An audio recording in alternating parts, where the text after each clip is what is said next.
बिस्मिल्लाहिर्रहमानिर्रहीम। वादी नीलम आज़ाद कश्मीर का खूबसूरत तरीन और रकबे के लिहाज से सबसे बड़ा ज़िला है। 2010 में पाकिस्तान मुस्लिम लीग नून से जनाब शाह गुलाम कादिर साहब ने नीलम वैली का रुख किया और इलेक्शन लड़ने को तरजीह दी, लेकिन फ़ायदा में साबित नहीं हुए और शिकस्त का सामना करना पड़ा। और पाकिस्तान पीपल्स पार्टी से मियां अब्दुल वहीद साहब ने इलेक्शन जीता और एजुकेशन मिनिस्टर बने। वक्त गुजरने के साथ साथ जब 5 साल का अरसा मुकम्मल हुआ और दोबारा इलेक्शन आन पहुँचे, तो पाकिस्तान मुस्लिम लीग नून से जो उम्मीदवार थे जनाब शाह गुलाम कादिर साहब, उन्होंने नीलम वैली की आवाम के साथ बुलंद बाला दावे किए, जिनमें सबसे बड़ा दावा ये था कि मैं नीलम वैली को पेरिस बनाऊंगा, जो कि सिर्फ ख्वाबों में ही देखा जा सकता है। और तहसील शारदा में 50 बेड अस्पताल का क़याम और ख्वाजा सीरी में गर्ल्स कॉलेज और लोगों को नौकरियां देने का झांसा भी दिया गया, लेकिन किसी पल अमल दरामद नहीं किया गया। लोगों ने एतमाद का इजहार करते हुए शाह गुलाम कादिर साहब को इलेक्शन में 42,000 वोटों से नवाजा और शाह गुलाम कादिर साहब स्पीकर असम्बली बने।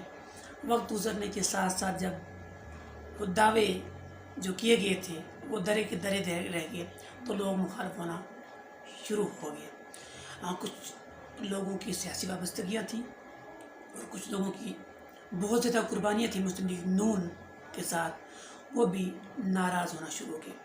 और नौबत यहाँ तक पहुँची कि मुस्लिम लीग नून हम ख्याल ग्रुप मार्ज वजूद में आया। ये उन लोगों का ग्रुप था जो नाराज़ कारकुनान थे और जिन्होंने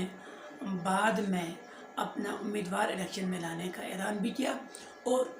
उम्मीदवार को नामज़द भी किया, जो कि वादी नीलम के मशहूर मारूफ वकील ख्वाजा मोहम्मद अकबर हैं, जो कि शाह गुलाम कादिर साहब के ही गाँव से ख्वाजा सीरी से उनका ताल्लुक़ है। ये जब पाकिस्तान पीपल्स पार्टी की हुकूमत थी तो शाह गुलाम कादिर साहब के कहने पर स्टे ऑर्डर लिया करते थे, लेकिन जब जो वादे किए गए थे जिनके ऊपर मुस्लिम लीग नून को वोट मिले थे, जब वो पूरे नहीं हुए तो फिर इन्होंने अलहदगी इख्तियार की और अपने आप को इलेक्शन के लिए जो उम्मीदवार है अपने आप को पेश किया। इसी दौरान जब सियासी सरगर्मी उरूज पर थी तो सोशल मीडिया ने भी अपनी किरदार अदा करना शुरू किया। मज़े की जो बात है कि वो ये है कि हुकूमत ने भी एक नोटिफिकेशन जारी किया जिसके अंदर ये बताया गया है कि कोई भी सरकारी मुलाजिम किसी भी पार्टी या किसी भी लीडर की सोशल मीडिया के ऊपर तशहीर या सपोर्ट नहीं करेगा। तो इसी दौरान फेसबुक पर फेक आईडीज़ भी बनना शुरू हो गई है। लेकिन मैं यहाँ पर आपको बताता चलूँ कि फेसबुक पर अगर कोई आईडी बनाता है तो उसकी अगर कोई पसंदीदा शख्सियत है तो वो उसकी पिक्चर अपनी प्रोफाइल पर लगा सकता है, इसमें कोई हर्ज नहीं है। मीन्स दैट कि अगर शाहिद खान अफरीदी की पिक्चर कोई फेसबुक पर लगाता है तो उसका मतलब ये नहीं है कि शाहिद खान अफरीदी की ही प्रोफाइल है, या कोई शाह गुलाम कादिर साहब की पिक्चर उठाकर अपनी प्रोफाइल पर लगाते हैं तो हम ये नहीं कह सकते कि शाह गुलाम कादिर साहब की ही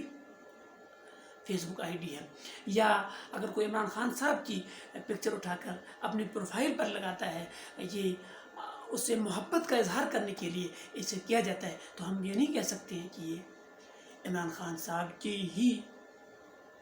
फेसबुक आईडी है। लेकिन यहाँ पर जो इंटरेस्टिंग बात है वो ये है कि इसके अंदर जो पोस्टें अपलोड की गई है उनसे ये बज़ाहिर होता है कि ये शाह गुलाम कादिर साहब की ही आईडी है और ये फेक आईडी है। इसके ऊपर आजकल तबसरे हो रहे हैं, फेसबुक के ऊपर स्क्रीनशॉट लेकर प्रोफाइल स्टेटस अपलोड किए जा रहे हैं, इसके ऊपर कमेंट्स किए जा रहे हैं कि ये कौन आदमी हो सकता है, ये तहजीब से घिरा हुआ है, इस तरह के मतलब मुख्तलिफ कमेंट्स किए जाते हैं। लेकिन मैं आपको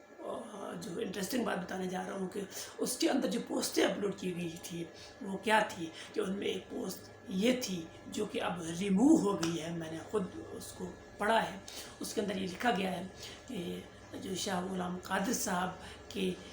گاؤں خواجہ سیری کے ساتھ ایک ملحقہ گاؤں ہے دریا عبور، وہاں پل بننا تھا، تو اس کے اندر جو لکھا گیا ہے فیس بک کہ میں نے تو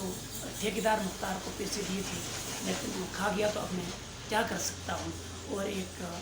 دو اور پوسٹیں کی گئی ہے، میں آپ کو وہ پڑھ کے سناتا ہوں کہ وہ شاہ غلام قادر صاحب کی ہی طرف سے پوسٹیں اپلوڈ کی گئی ہیں۔ اس کے اندر ایک پوسٹ ہے، اس کے اندر لکھا گیا ہے، یہ خواجہ سیری کے عوام کو مخاطب کر کے لکھا گیا ہے کہ جو ہو سکا مجھ سے اپنے دور حکومت میں خواجہ سیری والوں کے لیے سب کچھ کیا، اس کے باوجود میرے خلاف امیدوار لانچ کرنا سمجھ سے بالاتر ہے۔ یہ ایک پوسٹ ہے اس چراغ بیگ جو فیس بک آئی ڈی ہے، فیک آئی ڈی، اس کے اوپر، اور ایک اور پوسٹ اس کے اوپر ہے، اس کے اندر یہ لکھا گیا ہے کہ وہ پوسٹ خواجہ محمد اکبر ایڈوکیٹ جنہوں نے باضابطہ طور پر اعلان کیا ہے الگ کے لڑنے کا، ان سے مخاطب ہو کر شاہ صاحب فرما رہے ہیں کہ خواجہ اکبر کو جو لوگ مشورے دے رہے ہیں وہ لوگ کبھی ہمارے بھی قریب ہوا کرتے تھے، سب کچھ جانتے ہیں، لیکن یہاں بتانا مناسب نہیں سمجھتا ہوں۔ تو براہ مہربانی میری آپ تمام سے درخواست ہے کہ ایسی فیس بک آئی ڈیز کو پر آپ دھیان نہ دیں، اور یہ جو آج کل یہ اسٹیٹس اپلوڈ ہو رہے ہیں، کومنٹس کیے جا رہے ہیں، ایک دوسرے کے اوپر تنقید کی جا رہی ہے، تو اس سے گریز کیا جائے، اور آپ سب سے درخواست ہے کہ اس کو جسٹ آپ اگنور کریں۔ اگر آپ کو اس کی فرینڈ ریکویسٹ آتی ہے تو آپ اس کو ڈیلیٹ کر دیں، اور اس کو آپ رپورٹ کریں، تو آپ جتنا زیادہ سے زیادہ ہو سکے آپ اس کو رپورٹ کریں، تو وہ خود آئی ڈی جو فیس بک والے ہیں وہ اس کو خود بلاک کر دیں گے۔ اللہ ہم سب کا حامی و ناصر، اللہ حافظ۔